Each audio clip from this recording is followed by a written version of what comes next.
Hello, everybody. Hello, hello, hello.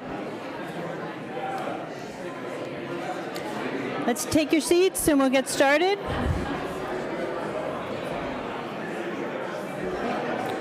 Hello. It doesn't bang. Okay, everybody.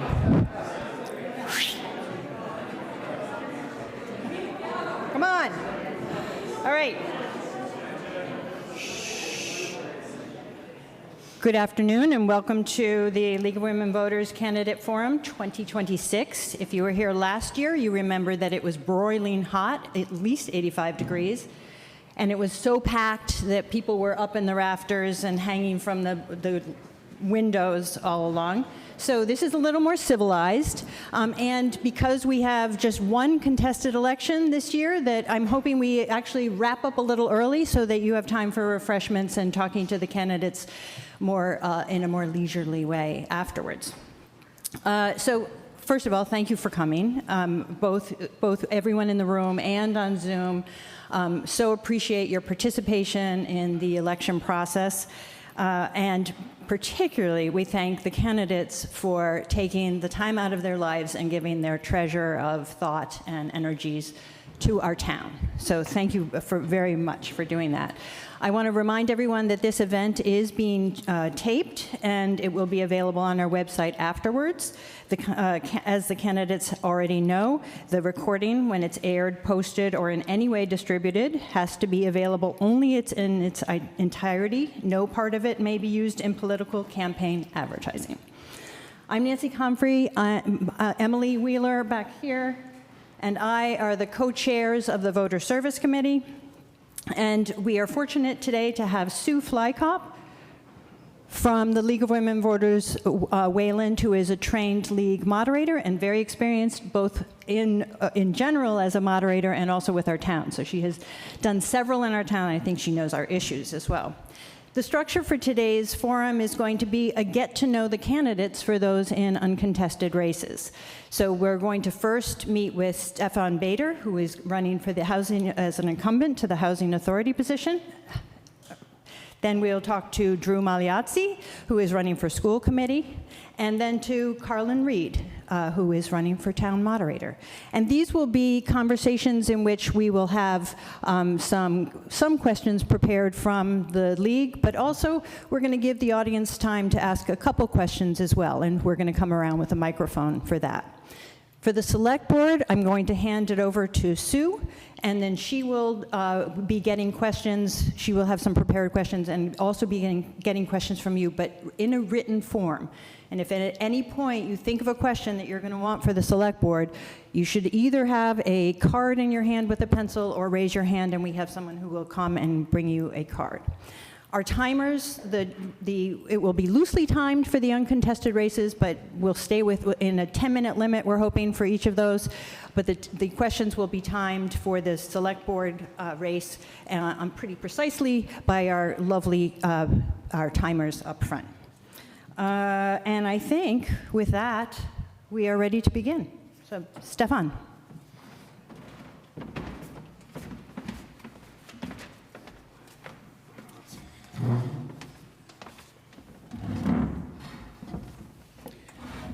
So I'm going to sit in a more leisurely fashion. So Stefan, can you give us an introduction to you and why you're running? And I can do that in 2 minutes or less. I'm running for a second term on the Concord Housing Authority Board because I'm already an incumbent. I've been on the board for the last 5 years and I've enjoyed it. I've learned a lot. I've been able to apply my experience from my lifetime of work in real estate and public accounting and bring that knowledge to the board. I find that my knowledge complements the knowledge of the other board members. We've got an architect on the board, we've got a healthcare executive on the board, we've got a resident of one of our units on the board. And overall, what's important for a board that needs to work together, which is to say that no one of us can take action by ourselves. We have to vote and act as a board together. It's helpful to have that variety of experience, and I'm looking forward to continuing to offer my experience and be part of that team. I've been in town for a number of years, 30-something odd, and I know the town pretty well, and I know lots of you. I'm happy to see some smiling faces in the audience, and I look forward, I ask for your vote, and I look forward to another term on the Concord Housing Authority. Thanks. So maybe I'm the only one who gets confused about this, but can you tell us what the Housing Authority does and how that differs from all the other housing organizations that we have working in town? Gladly. You are not the only one who's confused. Many people are confused. I find the best explanation, summary of all of the housing entities you can find in the Concord Housing Foundation newsletter. There are some copies of it downstairs where you came in. Basically, the Housing Authority is a landlord. We own property, we rent the property out. That's our primary function. And as a landlord, our primary function is to keep the properties maintained and to keep them occupied. So we do various ongoing regular maintenance like snow plowing and painting, and we do capital projects like putting in new heating systems and that sort of new roofs as needed. And then we routinely select new tenants to live in the units, and once a tenant moves in, they have to have their income qualification checked every year. So that's an ongoing process as well. What we don't do is we typically don't build new affordable housing. We don't have any money to do that. There are other entities in town that either have the money or can maybe get the money, including the Concord Municipal Affordable Housing Trust, the Concord Housing Foundation, and the Concord CHDC, Concord Housing Development Corporation. They are more likely to be the builders or the bankers. Okay. And so that answered that question. Do these groups work together in concert? Do you work with the other housing groups? We absolutely do. And that is a relatively new development. The housing groups were not always talking with each other and not always on the same page 5 years ago. But there was an incident that brought home the concept that none of the town bodies that affected housing should be unaware of what the others are doing. We had a situation where the select board at the last minute said no to a project that had been in the works for multiple years, and that kind of made everybody sit up and take notice that the reason it takes 10 years to get a new affordable housing project done is because of permitting and neighborhood opposition and all kinds of issues, but you can't go down a 10-year path and then find out at the last minute, oh, the select board isn't with you.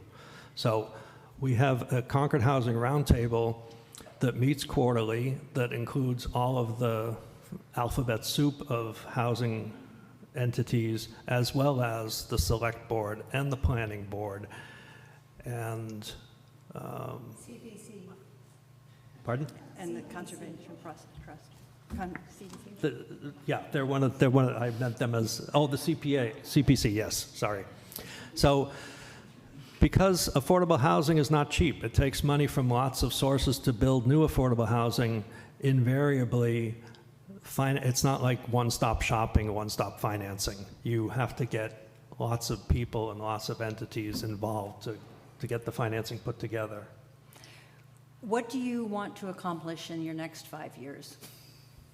Or do you have some goals, like if the best of all worlds, what would happen in these next 5 years for you with your housing authority? I think in the best of all worlds, our current 143 units would be seen by the town and by the residents who live in them as the best places to live.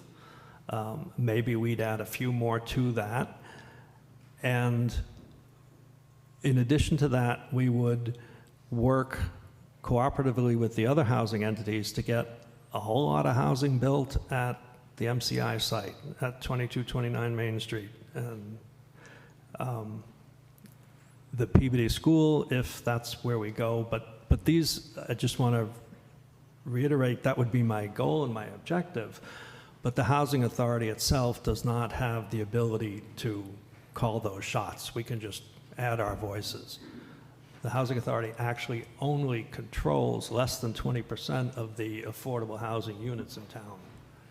Are there specific barriers you're looking to, or that you know you're going to have to face in achieving that goal? Financing is always a barrier. We just, in the last week, 2 weeks, I signed as a board representative a contract for an additional $1 million in financing from the state for installing fire sprinklers in our 1960s era Everett Gardens project, which will make the residents safer and preserve the property and preserve lives should there ever be a fire. I'd love to see more programs and funding like that, but the state's budget is not unlimited, and so I have to be realistic. Okay. Diane, do you want to help? Are there any questions from the audience for our Housing Authority? Oh, surely there's some, Oh, there must be some somebody. spark of interest. No? I guess everybody is Everyone's comfortably so eager. housed. No, they're already comfortably so eager for the housed. select board It to looks get like all is well. Okay, thank you, Diane. And thank you, Stefan, very much. You're And good luck at the election. Okay, thank you.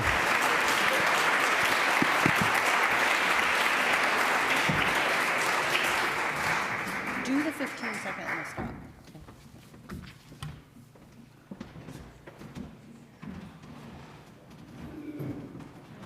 Yep, you're up. Ready for my listen. And time the two minutes.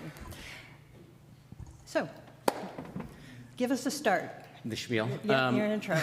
So I'm Drew Magliazzi, running for school committee. Relatively new to town. I only moved here a little over 5 years ago. And frankly, I felt very welcome. And also, as I've been paying more and more attention to things, there are some fascinating and great opportunities to engage with the schools, to confront hard issues, ranging from a whole host of things, such as helping close achievement gaps, which is something that I've done primarily in my career as an ed tech executive for the last 20-odd years. And these are things that can involve technology, which has been my primary focus in my working life, but also not technology. And sometimes actually very little budget can be associated with solving achievement gaps in ways that just require some creative thinking. And I've seen that the committee works very well with the superintendent already, and I'm excited to bring just hopefully some new ideas and new energy and new curiosity to how we might do those things a little bit better. I also think there are some hard truths in Concord that we have to confront. We know now that incidents of hate and bias are of greater magnitude here than pretty much anywhere else in Middlesex County the last couple of years. And that's a truth that is tough to swallow. I don't think anyone wants that to be true, but it is. And I think we have to put it on the table and focus our attention, our curiosity, and our creativity to work through it. No one is going to solve anti-Semitism or racism in any town or in the world. But I think what we can do, and the greatest gift we can give to the young people of the town, is to show them how to constructively grapple with it. And then finally, I think leading with empathy and making sure every voice is heard, every family, every student who has an issue, a struggle, or an opportunity is something that I hope to bring. Oh, sure. Yeah, sure thing. Is that better? Okay. Yeah. Okay. period. Thanks. You mentioned that the superintendent works well with the school committee, and that sounds like a strength. Are there other strengths of the school committee that you're aware of now? Yeah, there's some really diverse opinions on the school committee. I think that's one thing. I think also the committee has an opportunity to keep getting better. I'm a huge believer in growth mindset. It's one of the best discoveries of education science. It is a difference maker for students who are going to succeed, and frankly for adults, educators, policymakers, and administrators too. And I think one of the things that we can do is not rest in our laurels. Like, Concord's a great town. We have a fantastic school system, and it can still be better. Even if you are great, it doesn't mean you should stop striving to be better tomorrow than you were yesterday. So, yes, I think there's some good things to build on. What qualities are you going to bring to strengthen the school committee? You've mentioned a number of them, so. I think maybe the number one quality, I've been on boards and I've been an ed tech executive for 20 odd years. So I have 20, and I've got board experience, both for-profit and nonprofit in education. I think maybe the most relevant is Cambridge School Volunteers. I was on the board of that organization, which runs all the tutoring, volunteer tutoring in Cambridge when I had a tutoring company in town there. So I have some decent board experience. I know how a board operates. Frankly, the best attribute any board member can bring is curiosity. 99.9% of a board's influence is with a feather to hopefully incite action. And occasionally, you know, we do have to make hard decisions and set policy and, you know, make difficult budget decisions. But you know, for the most part, what we're here to do is empower the administration, the teachers, and the amazing students in town. And hopefully we can do a little bit more of that. Excellent. One of the questions that got submitted from the league and from the town was, what is your view of the school committee's role in promoting investments and policies that are aligned with the town partners like Concord Municipal Light to meet shared sustainability goals and ensure the completion of ongoing projects such as the installation of solar panels at Concord Middle School? I am a big believer that if you say you're going to do something, you should follow through with it. And I think that was pretty loud and clear when we decided to build that middle school, that we made a commitment to the town that we were going to make it sustainable and have solar involved. And it seems to me that project is moving along nicely. And actually, a recent school committee meeting, the folks from the Municipal Light Board presented, and I think there is momentum, and hopefully I can carry that momentum forward and get that done. So the devil's always in the details, but it seems like there's plan A, B, C, and D. We just need to pick one and move forward. Okay, so the other sustainability efforts, would those be things that you would feel? I am definitely interested. So there are a few other ones on the table in addition to the middle school, like the school buses. And obviously there are budget concerns. You can't just sort of turn over the whole fleet. But I think we want to look at that from a number of different angles, not just sustainability, but also health and wellness and you know, the longevity of electric versus gasoline, et cetera. So I don't know all the details of that particular one, but I want to get into it, and I think we got to weigh all the externalities. But I think there's something that we can continue to push forward. Concord is a leader, frankly, in sustainability. We're head and shoulders above most towns, and I think we have a fiduciary responsibility to the future generations to lead the charge. And also, I think there's an additional one which I would hope this group can adopt, which is how are we going to model and share with other towns how they can also follow in our footsteps? Because it doesn't work if we're the only ones leading the sustainability charge if no one else is with us. Good point. How about questions from the audience? We have one over here, way over there. Diane, you're going to get your exercise. Yeah, get your steps in. I'll get my steps in. Yeah. Careful for the cords. So somebody way over here needs to ask the next question. Do you want name or a city? Hi, my name is Honora Wiener. I live at 1011 Main Street, and I really would like to hear what you think is your first step in really working on addressing anti-Semitism and racism in the schools. I think that's been a heartbreaking reality for many of us, and I know it's a process, but I think coming in as a new member, I'd like to hear what you think is your first step. Thank you. Thanks. Yeah, that is one that is top of mind for me, for sure. I think it's not just one step, but a long sequence of them.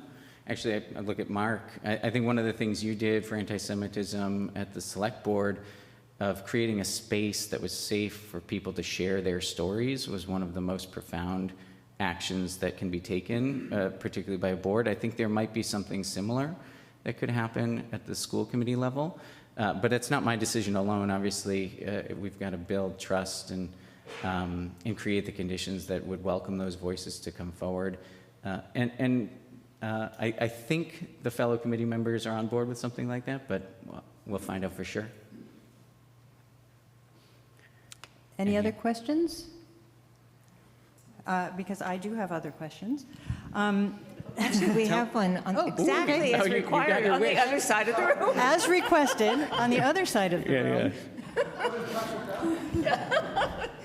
You could throw it like a football. Hi, how are you? I'm your paper target opponent, I guess. Oh, Tell I'm me sorry. more. But you got it, right? John, good to see you again. Yeah. One of the reasons I chose to back off on running was mine was Concord deserves answers. You're a forward-looking guy, which is great. I can tell you. And you're also, what I like is you're a guy that has accountability built into your business. You know what I'm saying? Finding out why this kid isn't learning. Yeah. And that's paramount now that we've done away with the MCAS. Yes. But I don't want to sound crazy, but bid rigging went on in the last couple of years with our refuge program alone. I haven't been able to get real answers, but Black Earth was put out for a 3-year, tens of thousands of dollar bid. I'm sorry. without any public bid. I've tried to get answers. They then turned and said, well, we saved on the other end of things. We were pumping poisonous water. Can you tell us what your question is? Pardon Can me? you tell us what your question is for Drew? My question is, what's he going to do there? How am I going to get He's a forward-looking guy. How are we going to look back? I'll be in the next election cycle probably holding people that are accountable. It wasn't fair for me to come and beat up on you when you weren't there. I appreciate it, John. Two things which I think you're getting at. One, I think if you're going to get answers, the key is to ask great questions and not take "we're not sure" as a permanent answer. I don't know the answer is actually a great response, and I think the superintendent has shown her ability to say that, but I think it's just keeping the follow-up and making sure we get to the bottom of things. On the Black Earth one, I think, are you talking about composting in the schools? Because I think there's a student-led initiative at the high school around that particular one, which is encouraging, and it's actually one of the issues that it's wonderful to see the student community raise up and say that this is something that matters deeply to us, and I think we should solicit more from our students because I think it's one of the greatest untapped resources of any school system is the energy coming from the ground up. I think that the real question, you are in charge of the mic. The real question is, what are we going to do? Like right now, we're pumping, the EPA and WR Grace is pumping at the bus yard, and they won't explain why. It showed up in a budget, and I followed the money, and all of a sudden I go, what's this? And now they won't tell me what's going on. Right next door, we know there's toxic waste that's going to go somewhere. This is the first time hearing about it, but I'll find out, John. Thank you for raising that. Do Yeah. we have time for one more question? Yeah, we got one more. Okay. Oh, we have another one there was in? someone, Okay, there's a hand good. up. Yeah. Excellent. Hi, Liz Cops. Hey, Liz.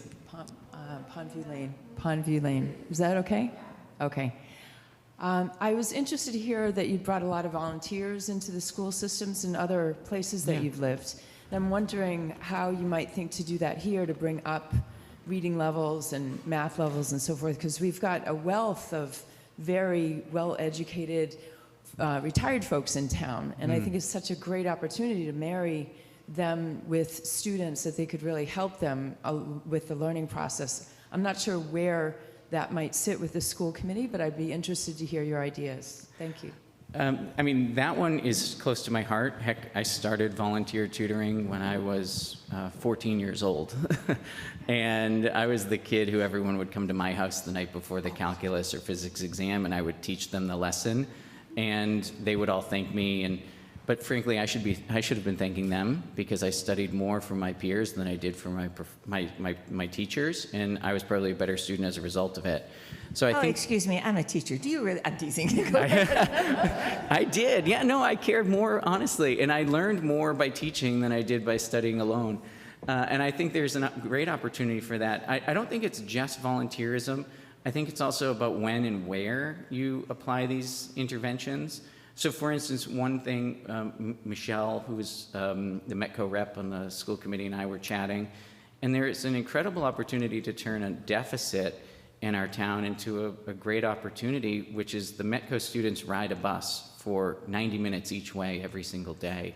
And that is an incredible time lost to them, but it could be an opportunity to gain for them academically if there were a tutor or an educational resource provided on that bus.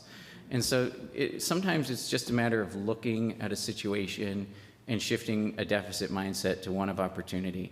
And we have a lot of opportunity available to us in this town. It's not equally distributed yet, and I think we can do better. Yeah. Drew, thank you so much for taking this time. Do you have anything that you want to close with? No, other than your vote, I will say, other than your vote, I think I might also need your help, because some of the challenges, particularly around race and anti-Semitism, are not things that a committee or a superintendent or even a principal can solve. It's frankly a community problem, and that goes far beyond the school committee. So I probably will need all of your help at some point on that one, but stay tuned. Thanks so much, and good luck.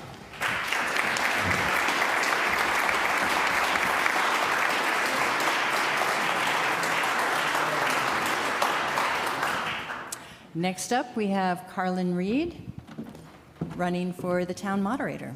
For the first time in 10 years, we have a new face in this chair. She's got big shoes to fill.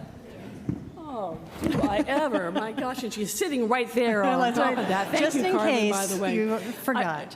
I'm Carlin Reed. I'm trying to replace Carmen Reese. You'll get the names mixed up. That's fine, but I'm running for town moderator. Please vote for me. I think I'm qualified for this position because I really like to plan. I like to make things organized. I like to keep things on time, and that's a big part of being a town moderator, because your role is essentially two parts. One is to make town meeting run smoothly, and even though it looks like a 3-day performance, it's actually about a 9 to 10 month run-up with all the various steps and procedures. And the other part of being a town moderator is knowing enough to appoint and picking the right people for the finance committee. Now, I'm on the finance committee right now. I'm ending my third year, and my personal job as clerk of the finance committee is to do the original draft of the finance committee report, which I'm pleased to see is on time and under 30 pages, so you'll be glad about that one. It's a really, that part of what I'm doing is something I really like to do. I also enjoy the organizational and working with people, especially town staff, on getting things organized so that you're comfortable, so that you can hear what's going on and that you can see what's going on and understand the warrant articles at town meeting. Excellent. Okay. You look surprised, Nancy. Why is that? Well, just that you weren't even pushing against the 2 minutes because you're so organized. So what do you think the most important characteristics? You mentioned the organization and all of it, but it would, particularly during town meeting, what do you think the most important characteristics for you to demonstrate will be? What have you learned How from many Carmen? words can I use? 2 words. 4 words. Being patient and calm. Being patient and calm. Yeah, those 4, because you have people who are very interested and very animated about a particular topic. That's why they bother to come to town meeting. They want to speak. They have to they have to stand in a queue and wait their turn. And when it's time for them to speak, sometimes they will not have actually heard what other people have said. So a level of patience, a level of calmness, and being able to kindly direct them, saying, please stay on topic, stay within the scope of the article, and make sure you sit that you speak close enough to the microphone to be heard, I think will help everything. Wonderful. How are you going to prepare for this role? Oh, I've already started. I've been shadowing Ms. Reese on all of our town meeting preparations. I've been reading materials. There's actually a handbook on how to be a town moderator that I've read on vacation, oddly enough. And also just looking at the practice calendars that we have. The town meeting study committee had a wonderful series of documents and outlines on issues that to be discussed, and reviewing those materials, but mostly asking folks, what do you expect out of a town moderator? I mean, I'm trying to fill in the role of someone who's been there for a decade, and so it will be different. The first year will be some adjustments, but I think I'm hitting the ground running, and that's my goal. Have you been holding coffees and listening sessions with people yet? I've been listening for several months now since I first started wanting to run for this position. I've held one coffee. I'm running a low-key, low-budget campaign, but I do have a website. It's carlinforconcord.com, so if you want to know more about me and what I've done, you're welcome to check that out. And it also has my contact information. And I'm around on a lot of committees. You'll see my face a lot of places, so I'm available for comments at any point. I have a couple of campaign signs, I think maybe 12. You'll see them on the day of elections, but probably about that'll be about enough for now. Okay. Do you anticipate implementing any changes to the meeting in your first year? In the first year, let's see. It depends on what's going to happen with the pending legislation on remote participation. I've been talking to a couple of folks who are involved in the legislative process, and the best guess is the timing on that is a couple of years out before anything is actually done. But there's a possibility that new legislation would be submitted that would see if there were any pilot communities that would want to try this. Well, last year we voted 195 yes, 100 no to support the remote participation. So I kind of get the impression that we're interested in it, but there are some details to be worked out. So that's one of the things that I'll be exploring with other town moderators in other communities that have open town meeting. That's one aspect. The other part is just making sure that I can meet people's expectations, which is always a challenge. Great. And I was going to ask you, you've already mentioned that one of your roles will be choosing the Finance Committee. You've been on the Finance Committee for almost 3 years. What do you think the characteristics you'll look for people to run on the Finance Committee will be? Well, that's always a challenge. You have to look at the dynamics within the committee itself, and that's one thing I'll be doing is watching how the committee performs. I don't run the committee by any means. That's what the chair is supposed to do. But knowing the people, knowing where they live, knowing what their views are, making sure that they're able to attend the meetings, making sure they're able to understand some of the concepts. I don't think I need a CPA in every single spot, but I need citizens who care, and those are the ones that I'll be looking for. Excellent. Any questions from the audience? Oh, come on. A couple questions. It's a good time. We have one in the back. Put on your sneakers, Diane. Where is it? It's Gail. Okay. Gail, I'm coming.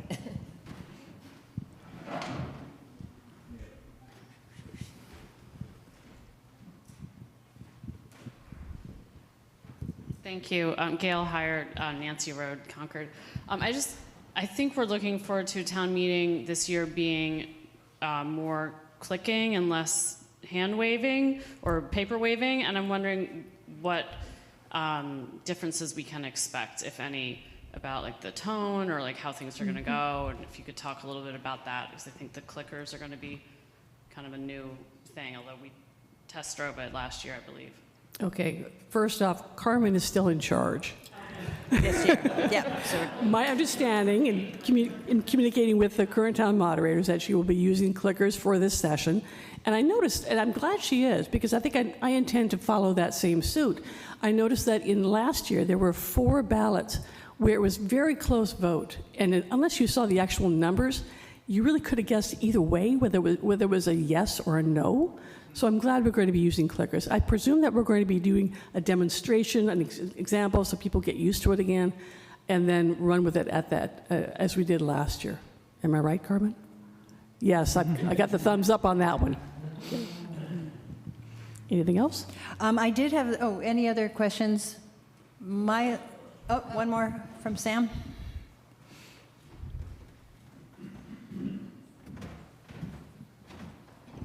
Carlin, thank you for doing this. What can we all do together to drive greater participation in town meeting? Ask your neighbors to come with you. Seriously, no, it takes some effort to come to town meeting. It takes some effort to read the materials. It takes effort to actually learn what's going on. But if you do that, you'll see that there's something in it that does affect you, whether it's your taxes or road repair or some water issue or something. And if you understand that and you can tell your neighbor or your family or who lives in town about it, they'll want to say, oh, what's that? Take them with you. Okay, wonderful. Any other questions? Anything that you want to close with? Thank you all very much. Please be sure to vote, and please be sure to come to town meeting. Thank you. Thanks, Carolyn.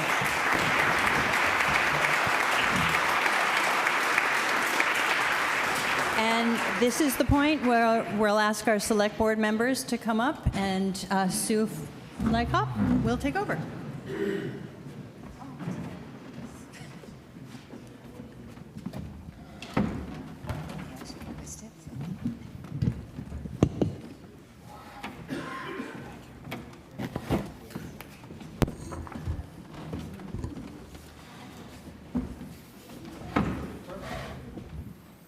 Hello, everyone. My name is Sue Flykop, and as Nancy said, well, first, thank you to Nancy and all the people from the League for organizing this.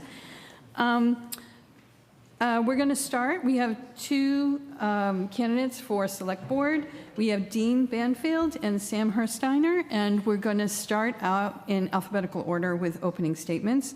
There'll be 2 minutes each, and we're going to start with Dean first. So 2 minutes to you. Thank you. And thank you to the League for... Can you hear me? Because I can't hear myself. You got it? Okay. How's that? Better? Any better? Oh, sorry. The on-off switch. On-off. Okay. Thank you to the League for hosting this, and Sue, thank you for moderating. My wife, Chris, and I moved to Concord in 1996 with our 3 young children, 2 of whom were still in preschool. They all grew up and graduated from the high school, went through the public school system, and they came out the other end as confident and independent adults. They're now scattered about the country, Roslindale, Queens, New York, and Seattle. But they consider Concord their hometown. They have a great love for it, and my wife, Chris, and I do as well. I spent my career leading software development teams, serving the financial industry. I started with a small team in Waltham, and when I retired, I was leading 3 teams in the United States and 4 teams internationally. I'm committed to public service. I've volunteered significant time to the town, and I believe that the Select Board is one of the most demanding jobs in town, and I now have the time to devote to that. My experience on the Finance Committee is probably my most significant experience because it provided me with a broad understanding of the town's priorities and the budgets which underlie those priorities. My other committee work on the NRC, the CPC, and the Solar Task Force has trained me to work with open meeting laws constraints to achieve results and collaboratively, and these experiences and my broad bias towards getting to yes in a committee context would set me up to be ready to lead on day one. Concord faces some big challenges ahead. It's been my experience that since 1975, Concord has stepped up to meet its big challenges, and I am committed to helping us lead those challenges as we go forward.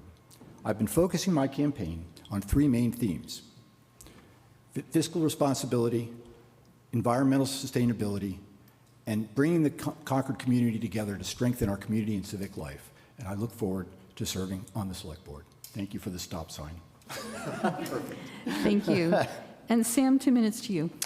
Thank you also to the League. Thank you, Dean, for your service, and thank you to everybody in this room who has been willing to step up in volunteer government. I've met with many of you, and I'm very inspired by all of you who've been willing to do that. Sam Hersteiner, I've been in town since 2021. I moved here with my wife and my growing family, and my experience here has been everything that I had hoped it would be, including what Dean said about his children. My children are having a great experience. I've been able to get involved with the town as a board member of Gaining Ground. And I just have felt something really special here. And my sense is that we can go further to making this a vibrant town. And vibrant Concord is one of the things that I've been talking to a lot of people about. My experience in terms of what I would bring to the table, I have called myself a happy warrior for civics ever since I was a young child. My grandparents and my parents demanded that of all of us, and I took it up very early on. I've spent the last 15 years in leadership and executive positions in the private and nonprofit sector, always in service of others in purpose-driven work, and have learned a lot in doing that. I'm also a published author and have been able to learn a lot about people in doing that work as well, and how to work with people and listen to them. And I think, you know, when I look at what's ahead of us, we, as Dean said, have huge opportunities and what I would call lingering challenges that we need to address. And at a moment like this, it feels very important from my point of view to bring in fresh perspective and new ideas and broader representation at the select board level and in town leadership. I think that's important, and I think leadership needs to reflect more of the experiences and voices of Concordians. What this will do for us, I think, is build a bridge to what really is needed in this town. All of the issues that we have talked about here, what's really needed is a generational coming together and inviting more people into the process from across town to have their voices heard and participate in what we have here. And I think we can see even in this room that we have challenges to confront in doing that, but I hope I could play a role bringing more people into the process. Thank you, Sam. As I said, thank you. Okay, so we're going to move into some prepared questions that the League has gathered from the community. If, as we're going through, there's a question you really want to ask that we're not hitting on, there are cards somewhere around here for you to write down your question, and then it'll go to the team behind me at the table, and hopefully it will get to me, and at the end we'll have probably hopefully about 15 minutes of questions that are directly from you in the audience. If you're watching us on Zoom, you can also submit them in the chat, so those will also get to me as well. So if you need a card or something to write with, just put your hand up and we have someone who will come to you. Okay? If you heard that, if you want a card with a pencil, just raise your hand and someone will come around. Okay, so we're going to get to our questions now. Again, you'll each have 2 minutes to answer these, and we're going to alternate who goes first. So right now, Sam, you're going to go first. And the question is, you have both been holding sessions to introduce yourselves to Concord voters. What have you been hearing during these conversations that indicate what Concordians are most concerned about and what they want from their town leaders? Sure. Thank you for that question. I have met with the entire spectrum of Concord during this campaign, and that's a goal I set for myself early on. I've met people who have been struggling to hold on to their homes. I've met people who have been struggling to be heard about issues in their communities. And I've met people in my generation who have a lot of energy to get involved in town and have found there to be a lot of barriers. So I've really heard so many different things, and there's a few things that have really bubbled up. The cost of living is definitely one, and I think we feel that in many different ways here, and we're going to need to be very focused and collaborative on how we address that, because we've seen it go up and up. Certainly since I've moved here, the curve has been in quite an upward direction. So that's one thing that I've definitely heard. I think that accountability here is something that people have also talked to me a lot about. And it is hard not to open the paper in town and not see that we are facing audit issues, that our bond rating was under review last year, and that there are a lot of other things swirling around that seem to be things that as taxpayers we just shouldn't be okay with. And that has come up in many of my conversations. And so, you know, there are no magic solutions to that, but I think this is one of the reasons why I say fresh perspective is needed in town government, so that we can take a different look at those issues and bring more people into the process and figure out how to solve them. So have really, I mean, as I've said to many people, if all I do in this process and in this campaign is meet a lot of great people and learn a lot about our town and try to bring more people into the process and get them more attuned to it, that would feel like a great win for me. Thank you. And Dean, the question to you.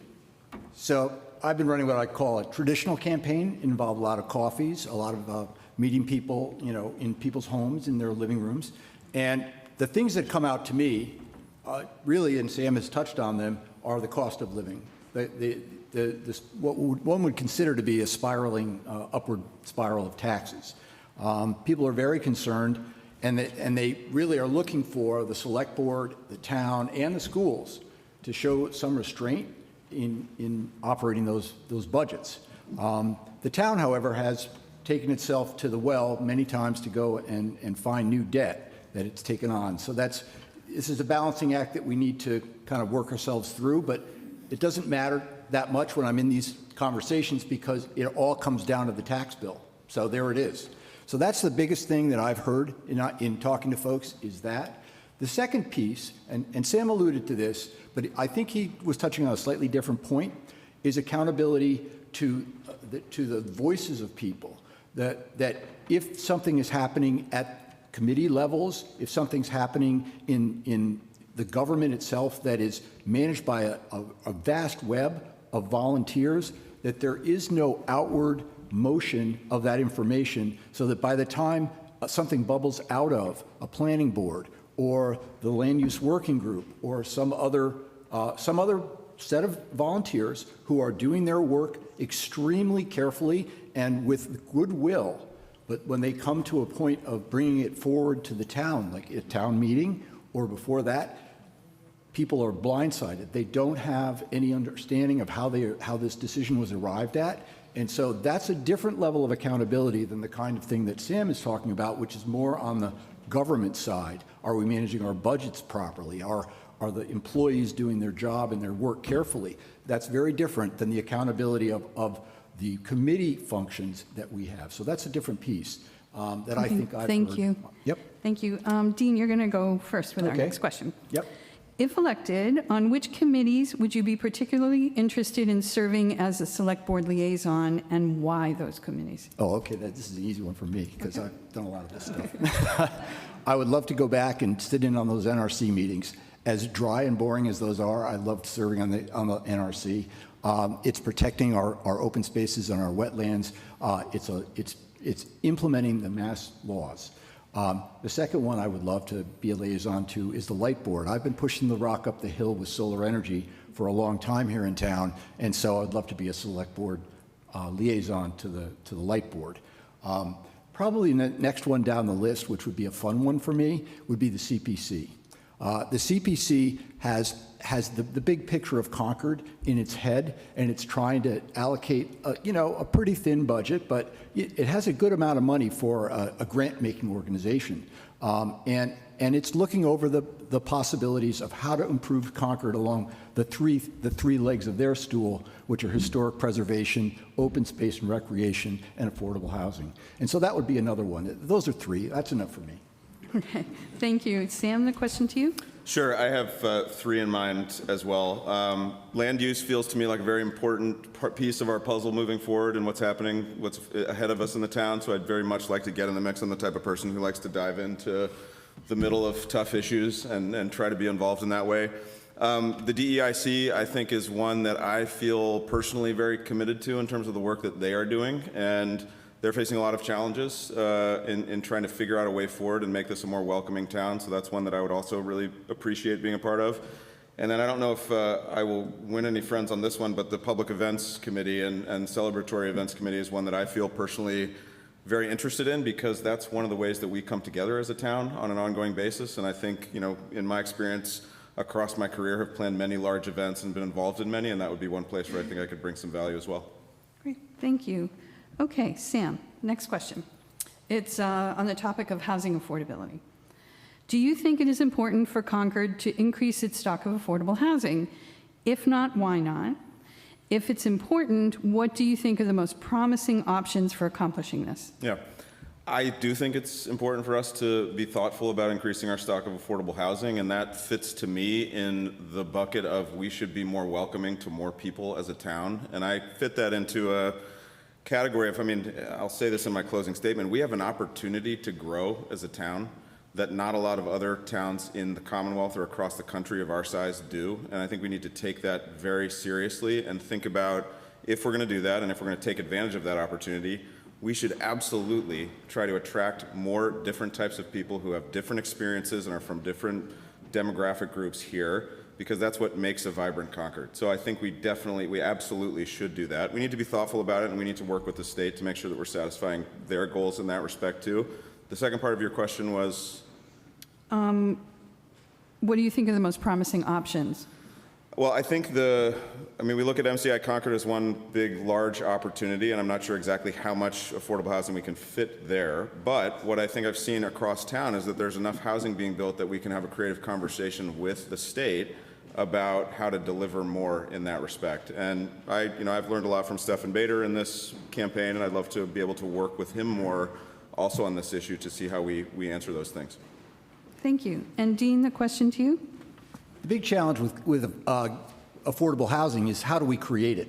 The town of Concord has had a pie-shaped slice of land adjacent to the prison for over 5 years now, and it was specifically allocated. It's a large piece of land, and it was specifically allocated by the state and given to us for either open space or affordable housing. We have not been able to figure out a way to get affordable housing built there. So the actual goal of having affordable housing is a noble goal, but we need to get boots on the ground and figure out how are we going to leverage the capabilities that we have. The creation of the Affordable Housing Land Trust is a great start. Funding that year over year over year is a way that we're going to get to be able to create more housing. There are small opportunities that it is now funding, but we need to be able to get the state to come back with our land transfer tax so that we can create that housing. I love Sam's comments about how we create a community and we bring affordable housing into the community, but this requires the grit of actually doing it. And I've been here a long time, and it is very hard, unit by unit by unit, to get new housing built. So that's where we really need to focus. So that's my answer. Okay, thank you. So Dean, the next question is to you. And I know this is of interest to the audience because we had a similar question earlier.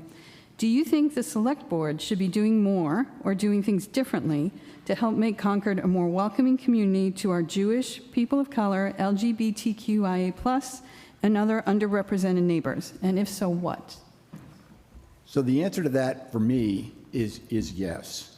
The problems that we've had in the community with bias incidents, et cetera, are very alarming, and it already came up in talking to Drew.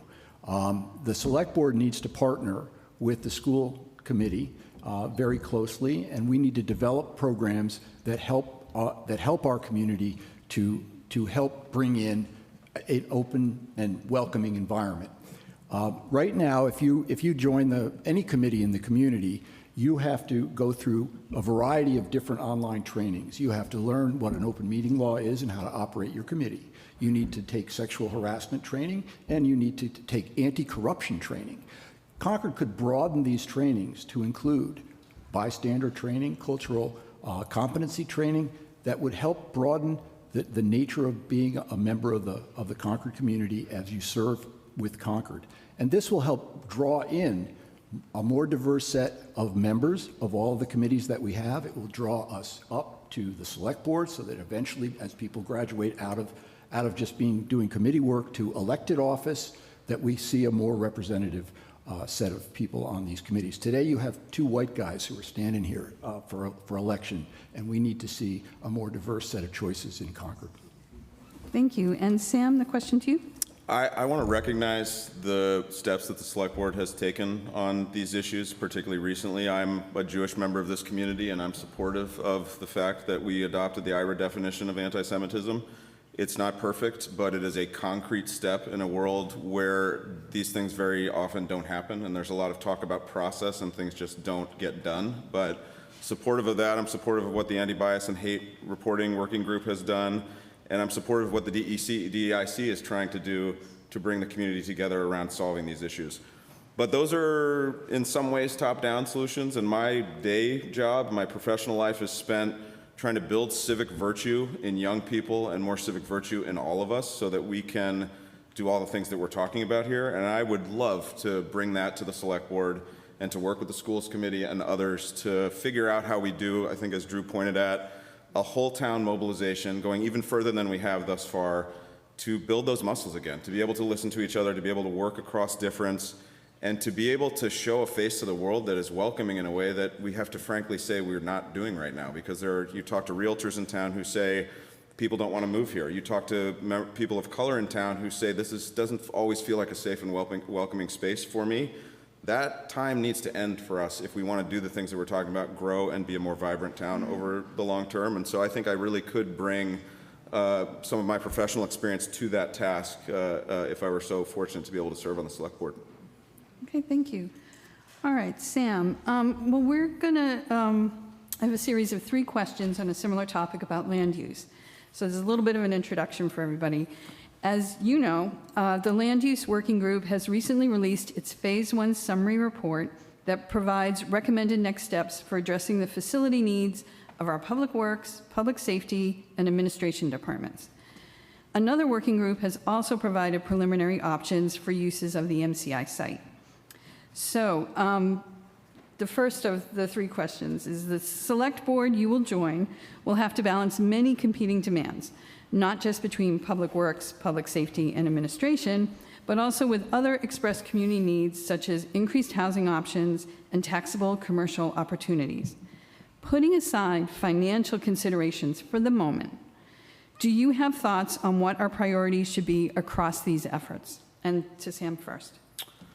So on the land use, the most recent land use working group report, I think when you look at the totality of options there, what feels extremely important to me is some type of grand bargain to take them on together and certainly get the most revenue we can get out of the mix of moving, rebuilding, selling, and sort of moving the pieces around in town. And I think we have a great opportunity to do that. I think the report and presentation that we've seen recently gives us a sense that this is not just going to be another $100 million spending issue that the town sort of has to swallow and just move on from. I think there's actual opportunity here to alleviate some of that pressure and do the things we need to do. So I think rather than take things on piecemeal, I think there needs to really be community, organization, collaboration to figure out how we make the most of the moment at the front end. I think on MCI, I mean, there are so many different ways that we can think about the use of the MCI side, but what excites me is I think what's going to happen over there is going to make West Concord one of the most desirable places to visit in the Commonwealth and even from across the country. And I feel so very excited about the opportunity for us to all come together and figure out what that will look like. I want that in 10 or 20 years to be a place that we all really feel excited to go to. And I met with a group of West Concord residents this morning who are also very excited about that, but needs to be done thoughtfully, I think, as we have all talked about quite a bit. Okay, thank you. And Dean, that question to you. Sam mentioned a grand bargain and moving forward with a big vision for the land use working group. All the parts are organized together and we all just move forward on that. I do not agree with that approach. I think we should pick a project and get it on the table and start moving that one forward. We tried the grand bargain approach. If anyone in this room remembers trying to build schools in 2002, we had a grand bargain approach where all the schools were going to be built within a 3 to 5 year period, and that did not work out. The town voted it down. We moved on the schools one by one by one, and as we built each new school was more sustainable, included more improvements as educational opportunities arose. And so as we went along, each new one was better and included more modern functionality. So I don't go with let's do all of it at once and pull it all together. So what I see right now in front of us is that West Concord is really lacking a fire department. Their facility is underpowered. The heat maps for the functionality over there, all the calls that are going out have to go out of that side of town. So we need to focus on that, and we should have on the agenda of next year's town meeting, we should have a feasibility study for finding a home for that and get that started, because we will not put a shovel in the ground for that for another 3 to 5 years. So we should get that going immediately.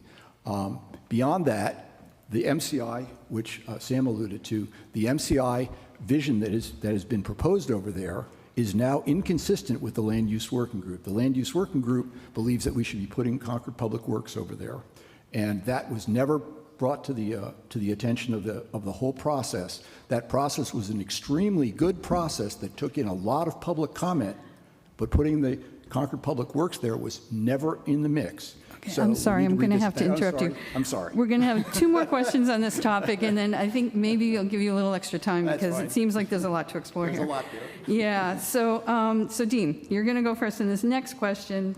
What you do with your 2 minutes is up to you. To continue that question, the one we just discussed, do you have ideas for how the town should manage all of these demands financially? So yes, I do.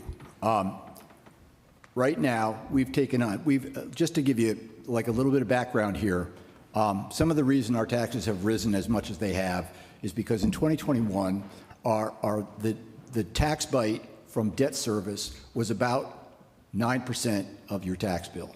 Today, it's about 13.8% of your tax bill. So that's a big chunk of why taxes have been rising as much as they have. So for us to move forward, we need to at least take a deep breath regarding our use of additional debt. We've taken out debt for a number of new reasons: roads, water, a big new school. We need to take a deep breath, and when we get to that new fire station, maybe in 3 to 5 years, then we're taking on big new debt. We are going to see some things roll off. We're going to see the Alcott School roll off. We're going to see the Thoreau School roll off.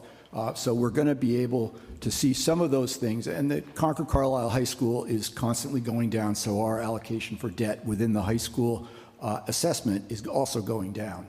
But that's not going to build us a tremendous amount of space to take on new debt. So we're going to have to navigate these shoals very carefully. But my take on it is take a deep breath, wait for something to come forward from a new fire facility over on the West Concord side, and then we move forward with debt on that. That's my take. Okay, thank you. And Sam, the question to you for the financial side of things. I think I appreciate in general what Dean is saying, but the wait and see piece of the puzzle for us I don't think I quite agree there, because we've been waiting and seeing for a lot in this town, a cell tower and many other things. So I would love for us to come together based on the good work that's been done by the MCI Advisory Group and the Land Use Working Committee to figure out how, again, we make the most financial windfall out of this moment so that we can ease the tax burden. And I think one of the things that I'm very focused on, and I'd like to be focused on at the select board level, is broadening and diversifying the commercial tax base here and trying to bring that more into balance with residential taxes. So if in the past we had been looking at a 10%, just about 10% of commercial tax revenue was coming in, we're now down at 6%. We've got to figure out how to rebalance those things so that we can, again, bend the curve in a different direction over time. And I just worry about this idea of pushing out decisions further and further, and what that means for us financially as we continue to get into more trouble on, as Dean said, debt and continuing spending. So it just feels like something that needs to be taken care of based on the good work that has been done now. Okay, thank you. So Sam, next question to you. This is the third part. The final part. What do you think you personally can contribute to help the select board move these efforts forward most successfully? All these together. I mean, I talk again about the commercial piece of the puzzle for this town. I would love to be an outward face for businesses and others that want to become part of this community. Talk to them, invite them in. I think often here we are very quick and easy to say things that we don't want, or businesses that we don't want, things that we don't need here. I would like us to be more welcoming in that sense too. And I think on the commercial development side, I would love to be meeting with developers who want to come here. I would love to be meeting with businesses and trying to see whether they share our values and whether that's something that they could bring to this town. So that's one place I think that would be a focus for me. Okay, thank you. And Dean, a question to you. So from my perspective on the select board, I'm not on board with this idea that we're every time we've tried to develop a commercial space for commerce to exist in the community, it has been unused and then eventually turned into residential. So we've just We've lost 2 pieces on Forest Ridge Road that are now residential. We're getting a residential community that's going in, that's going to go in. The Novo is going to go in over where the Welch's facility used to be. So I'm not seeing this big push to pull in any commerce, and it isn't tax beneficial to us to bring in commerce. The value of homes just outstrips the value of any tax that we would receive if we receive taxes from a commercial entity. It's barely worth talking about that. So my sense of how we work on the select board is to just keep working our way through the various big pieces that we have, which is our land use working group and our MCI, but those need to somehow overlap with each other, because what we've seen, which I pointed out before, is that the MCI work, which was done in a very public and open way, did not include elements that are now coming to light from the land use working group. So those 2 things need to be integrated, and then we can move those things forward together. Okay, thank you.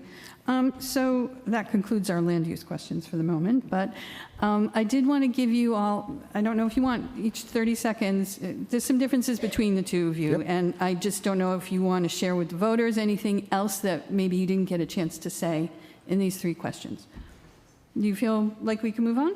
I can move on. All right, great. So, Dean, our next question is to you. It's about sustainability. I did want to remind the audience, raise your hand if you have a question that you want to write down and submit for us. I see a few coming in, so be sure and keep that in mind. We'll have about another 10 or 15 minutes worth of questions from me, and then I'll start to take them from the audience. Okay, so Dean, our land use and MCI studies make it clear that Concord will be investing in significant building, renovation, and maintenance efforts across town over the next decade. Do you support conducting this work in a way that prioritizes reducing carbon emissions and increasing our climate resilience, even if it requires a larger financial investment in the short term? That's kind of a yes/no question. The answer to that is yes. I've been... Tell us why then. Oh, what's that? Tell us why then. Okay. So my feeling is that we need to look for opportunities where doing something sustainably is also economically efficient and beneficial in the long run. This is one of the reasons I've been pushing for solar, is because solar is one of the few things you can do which will ultimately pay back. Solar energy placed on buildings will end up paying you back after 6 to 8 years, even without any of the subsidies that were once available under the Inflation Reduction Act. So I think that's one piece that needs to go in there. There are other elements of sustainability that also do pay back in a sort of financial way. Increased insulation, use of heat pumps, et cetera, are beneficial from an economic perspective. So doing things responsibly and financially responsibly should, even though we're making an upfront investment, have a long-term beneficial effect financially. So those are the things I think we absolutely need to focus on. And beyond that, you need to also plan for the fact that the climate itself is going to cause harms, and that we need to be resilient in that regard. When we build buildings, we need to be careful about floodplains, because floodplains will change. We need to be careful about water tables, because water tables will change. And so these things need to be part of the plan, but they don't necessarily involve expense. So that's my answer. Okay, thank you. And Sam, the question to you. So I heard a little bit of dissonance in what Dean said that I just want to call out, and I think I agree with the idea that we need to continue to be a leader in sustainability. There's no question. I think voters in this town are very invested in that.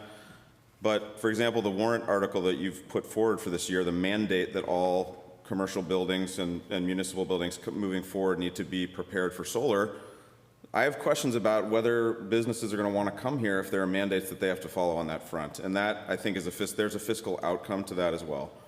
I would like to see us doing better policy making overall. We already have banned natural gas use here. We already create more solar than our grid needs. And I think if we continue to pile on here, we're actually looking at diminishing returns and even negative returns in terms of our grid in this area. So I would like for us to try to be a bit more pragmatic in how we deal with these things. And in terms of the fiscal, the upfront investment, we have made huge investments in becoming a sustainability leader. I think we have to weigh that against the cost of living and a lot of other priorities that we have right now without taking the foot off the gas. And I think we can do that if we collaborate. Okay, thank you. I'm going to need a 30-second I was rebuttal. wondering if you wanted that. You can Okay. each have 30 seconds. So, Dean, to Okay, you. so Sam alluded to a petition article that I'm bringing to town meeting this year. It has nothing to do with commercial buildings.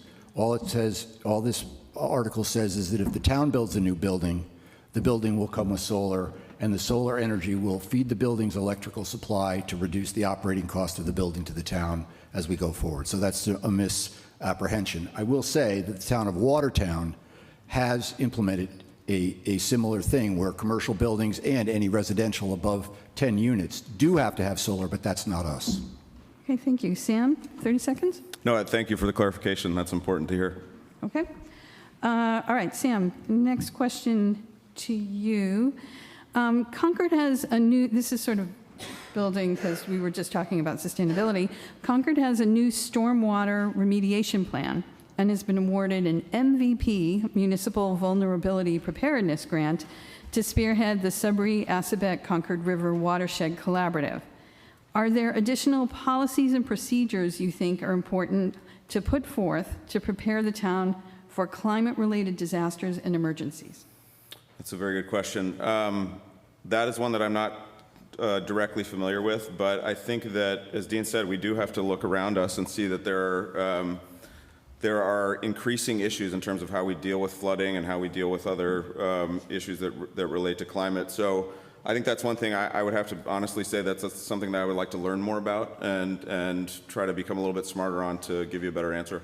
Okay, thank you. And Dean, 2 minutes to you. So there are, as far as resiliency goes, one of the things that I think the state is trying to promote and have towns incorporate into their planning for resiliency is small areas where areas of the community can go and shelter, places that are resilient and are ready and able to handle in the event of a large storm, a tornado, or some kind of hurricane, where there are facilities available that are more localized, smaller, and provide community help.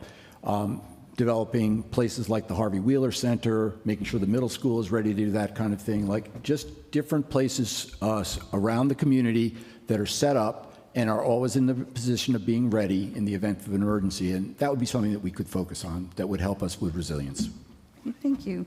All right, Dean, next question to you. The Residential Tax Exemption Evaluation Task Force, the RTE Evaluation Task Force report, is about to be released, so it's too early to ask specifically about your opinion of the RTE.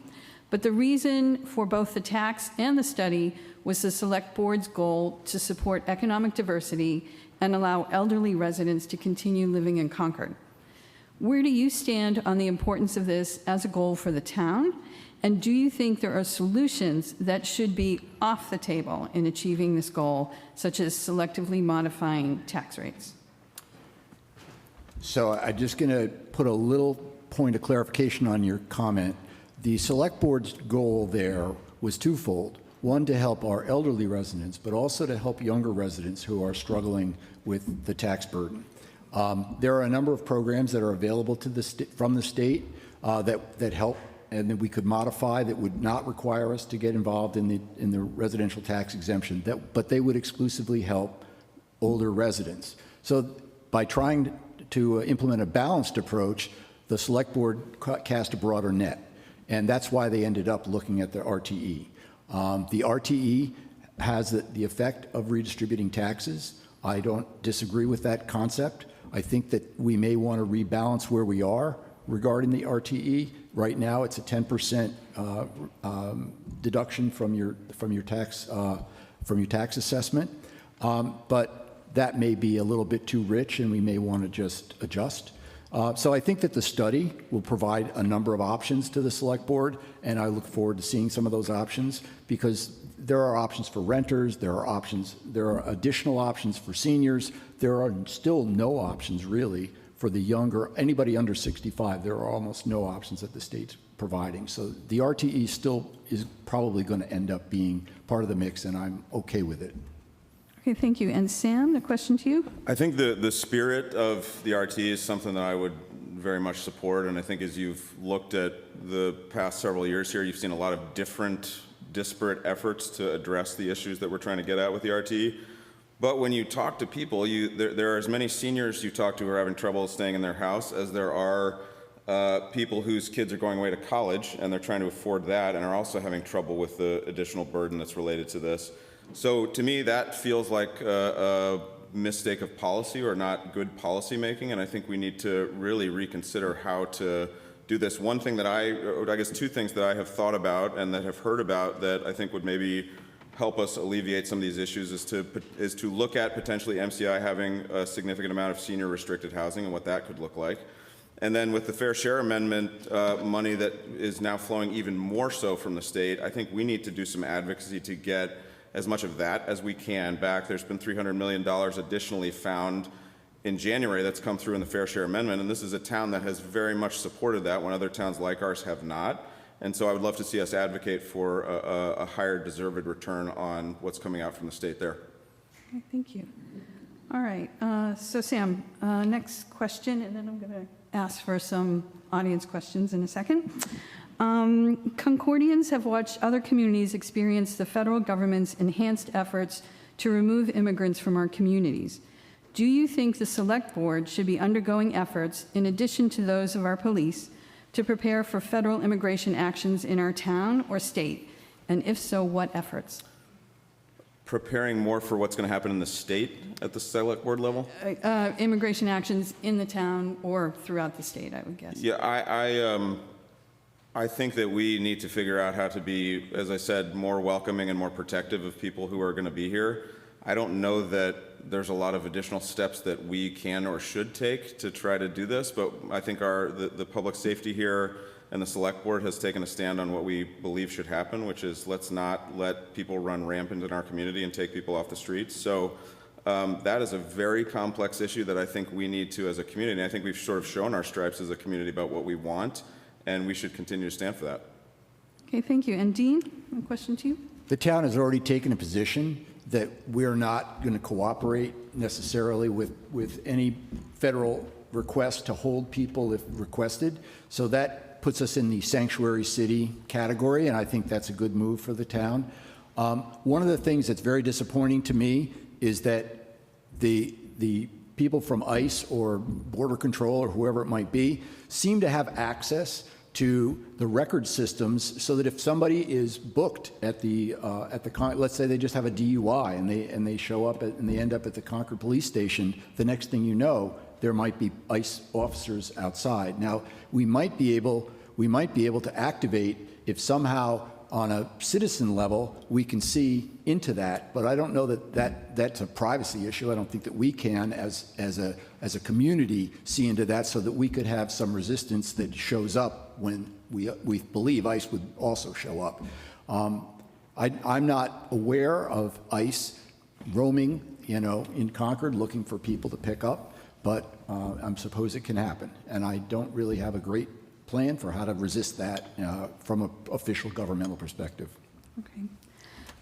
Thank you. Thank you, everyone. I have a nice little fat pile here of questions to ask you.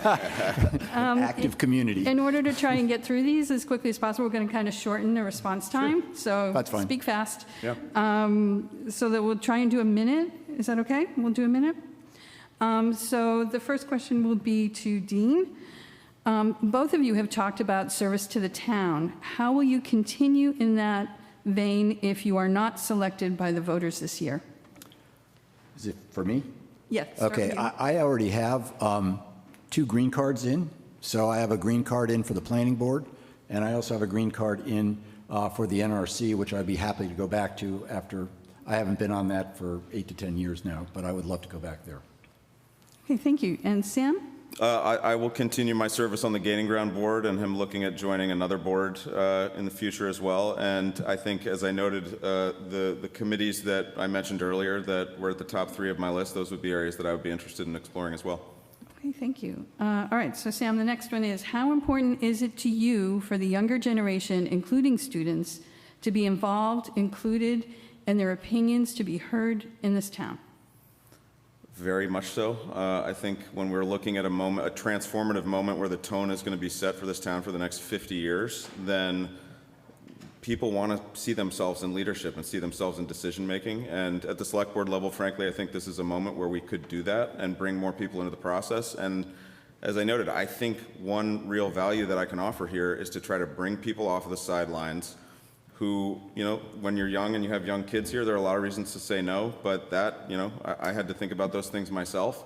But you've got to get over those barriers to make this town better. And I think that it's really important for younger generations here to see themselves reflected in leadership if we want to get them into the many committee slots that we see open, if we want to just get a bigger mobilization of generations coming together to solve the problems that we have and take advantage of the opportunities. Thank you. And Dean, the question to you. Could you please repeat the question? Yep. How important is it to you for the younger generation, including students, to be involved, included, and their opinions to be heard in this town? That's the one that I picked up on when you read that was including students. One of the things I think that my experience on the Solar Task Force was instructive was that we developed a liaison with the Sunrise Group at the Concord Carlisle High School. This is a way that, that individual committees who are doing work that's important to the town can draw in students who are active in the high school and have a specific interest where they may have a voice or want to hear what's going on. Now, if they're not old enough to actively participate in it, they can at least sit, listen, and somehow be drawn into the committee's work so that they're engaged. So this is something that I experienced on the Solar Task Force, and it was really quite revelatory to see that you can reach across not just like from my generation to the next generation down who are voters and their residents and their homeowners, but to the schools and to the students who are coming along. And that is something that I think our committees can do, is to build those build those bridges. Thank you. Sorry, a minute. Yep, no, it's fine. A lot shorter. Yeah. All right. So Dean, the next question, and this is what I, as an out-of-towner, I feel as well. Why has it taken so long to build a cell tower in Concord? And what would you do to fix it? The number of overlapping authorities in the center of historic Concord is stunning. And it becomes nearly impossible to get anything done. This is why it has taken so long. And so we're on the verge of having cell phone service within the next year, so I'm hopeful. I got my fingers crossed.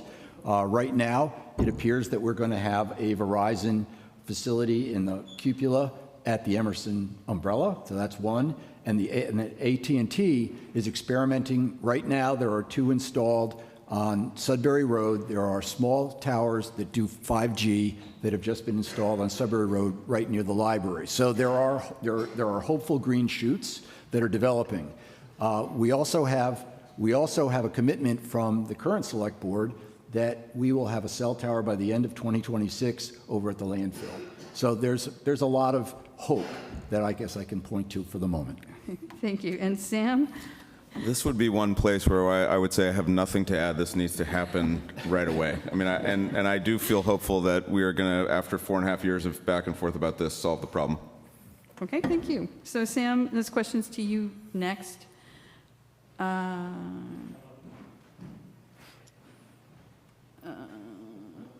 Okay, sorry. You spoke, well, this is to a specific candidate.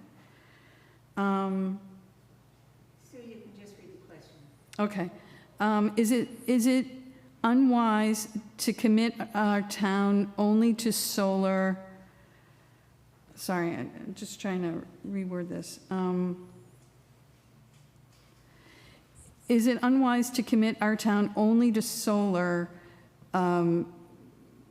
because we don't want to commit sort of to this all at once, to do it more gradually, I think is the question. Like, if you want to commit to solar, shouldn't we do it more gradually instead of all at once? I can't be sure that I fully understand what that question is, but what I said I'm earlier. sorry, it's actually, it's addressed to Dean, but we try and make these questions applicable to all candidates because you're supposed to have equal time and answer the same question. So you know what, I'm going to move on. Maybe I'll give this to you and see if you can. See if you can figure this out. Yeah, okay. Fine. So Sam. Yes. What barriers are people experiencing when they try to get involved in the town? Well, I think the first one, usually when you're a parent of young children, at least in my situation, is time. But I am trying to bring people together and convince them that that's not enough to say no to participation. And as I said, that's been part of me since I was a young kid. And I think civic participation just is something we have to commit ourselves to. But, I look at town meeting, for example, and I see that in the best case scenario for someone like me, one parent in a working family that's got kids at home can attend town meeting. There's not enough babysitters in this town to cover the amount of coverage that's needed. And that doesn't feel like direct democracy to me at all. And I hope that Rep. Gentile or others who have been behind the idea of remote voting will stand strong for this and work with us to try to get it through as soon as possible. And I've also heard from others who have not felt welcome on committees, even as they've tried to get involved or they've been involved. And so I just really would love to see a more welcoming and outward-facing effort by all of us to invite more people to be participating in our town. And it's a gift that we have a democracy set up this way. So that's what I would like to see. Thank you. Thank you. And Dean, the question to you. What So- barriers are people experiencing when they try to get involved in the town? So I've heard the same feedback that Sam has heard from specific individuals who have felt as though they've had a green card in, for example, for some time for a specific committee, and other people are added and they're not added. One of the things that really is clear is that the committee ownership and the committee population is all done through a referential system where people know people's skills. They feel like they would be a good candidate for this committee, et cetera. It is the core function of the select board to get those committees populated with appropriate folks who have the right skills and seem to be ready to do the work. If there are concerns about that being selective, I've got 15 seconds. I really want to clarify that we need to fix that. It's really a problem, and I have heard about that several times. Okay, thank you. So, Dean, this question to you. What is the one issue that most people are not focused on, but is having or will have a large impact over the next few years?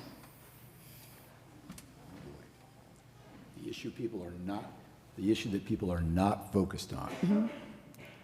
Something that you think is important that people are not focused on and will have a big impact. Well, from being on the Finance Committee, back then we were beating the drum that we were edging up against Prop 2.5 override votes. I have been off the Finance Committee for several years now. We have not had a 2.5 override vote, but I believe that we are edging up against one, and I believe within the 3 years that if I'm elected, I'm on the board, we will probably have a 2.5 override vote required. And that is something that I don't think the town is really focused on. The Finance Committee is making louder and louder noises about this, but I don't think that they're getting through. So I'm taking my opportunity now to make sure everybody does know that. Okay, thank you. And Sam, the question to you. I think the one that comes to mind for me is what are we doing to prepare Concord's young people right now to survive and thrive in an AI-driven democracy and economy? And I think that in classrooms that means critical thinking skills, communication, collaboration, creativity, but in the surround and community, all of those things need to come into play too. This is why I talk a little bit about the idea of us all mobilizing around civic virtue, and that, again, is something that I feel like I could really have an impact on at the select board level. Thank you. Okay, so Sam, what businesses might we bring to broaden the tax base? Might we bring to Concord to broaden the tax base? Yeah, I mean, it's hard to say one versus the other, but I look at developments like Market Street and Linfield that have a really good, diverse group of businesses that are long-term tenants and that are good job creators that could help improve our town's finances. So I would look to examples of other places that have done this well to really guide us. Thank you. And Dean, to you. One of the things that the Select Board has sort of nudged up against but has not really knuckled under with, and that's trying to develop some mechanism for increasing our pilot payments. We have a lot of properties in the community that are nonprofits that are substantial. It would be great for us to find a way to, extract a little bit more pilot tax from those entities. Terrific. Thank you. Okay. We are out of questions. That was very impressive. Thank you so much for going through those very quickly. So we are ready to go to our closing statements, and we're going to do it in reverse order from the way we started. So Sam, you'll go first, and it's 1 minute for closing statements to you. Sure, thank you. I'll go back to a statement I made earlier. We have an opportunity as a town to grow in a lot of different ways, in layers, in ways that a lot of other communities around us and throughout the Commonwealth and the country do not. And we're going to get the best out of that. We're going to take advantage of the opportunities and address the challenges if we have, as I said, fresh perspective, new ideas, and broader representation in town leadership. And I just stand very strongly behind the idea that we can be a more vibrant Concord if those things happen and we bring more people into the process. So that would be my closing statement. Thank you. And Dean, to you. First of all, I want to thank the League for giving me an opportunity to introduce myself to those folks who don't know me. But for those who do know me, I've been looking at Concord and looking at our opportunities. I've been seeing the aspirations that we have and where we're falling short of those aspirations, and I've been poking my nose into the ones where I feel motivated to get involved.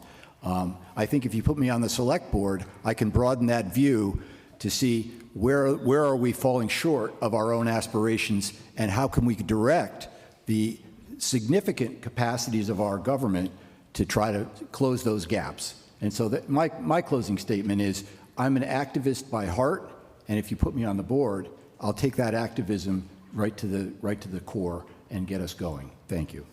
Thank you. I want to thank both candidates, Dean Banfield and Sam Hersteiner. Thank you so much for putting yourselves forward.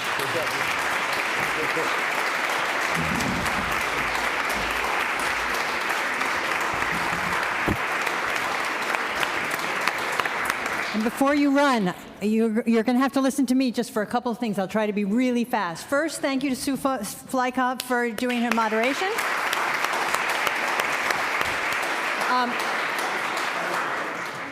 Other thank yous go to Minuteman Media, a true gem of our town where we get to... There are many volunteers that helped with many aspects of this, including all those people who submitted questions. Thank you for doing that. But also our Concord Carlisle High School volunteers who are our next civic leaders.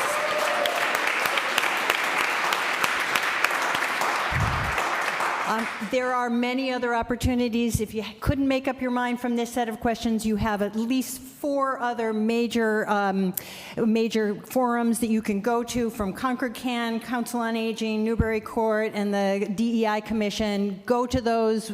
Really ask your friends to go to those as well. I'm preaching to the choir here, I know, but voting is now, you should have received or will soon receive the ballots if you vote by mail. There is still time to apply to vote by mail. March 24th is the deadline for that. March 20th is the deadline if you haven't even registered to vote or if you've recently moved and you need to change. We also have that availability in the back of the room if you want to do that. Polls are open, special hours on March 28th from 10 to 12, and they're open on March 31st as usual at your usual precinct from 7 a.m. to 8 p.m. The special hours are here with the town clerk. And all ballots must be received by March 31st at 8 p.m. And then finally, and you knew that I was going to put this in here, the League's Winter Forum is Sunday, March 22nd at the library, same time. Next week, next Sunday, you're used to it, just come back. But to the library, we're holding a really interesting topic on challenges facing the free press. We have Danielle Allen, who's a Harvard professor and a frequent media contributor, as well as the Boston Globe columnist, Scott Lehigh. So it's going to be a fascinating discussion of how our media has been impacted by the current administration. And of course, if you're not already a member of the League, join us. either join us as a member or donate. Thank you for coming.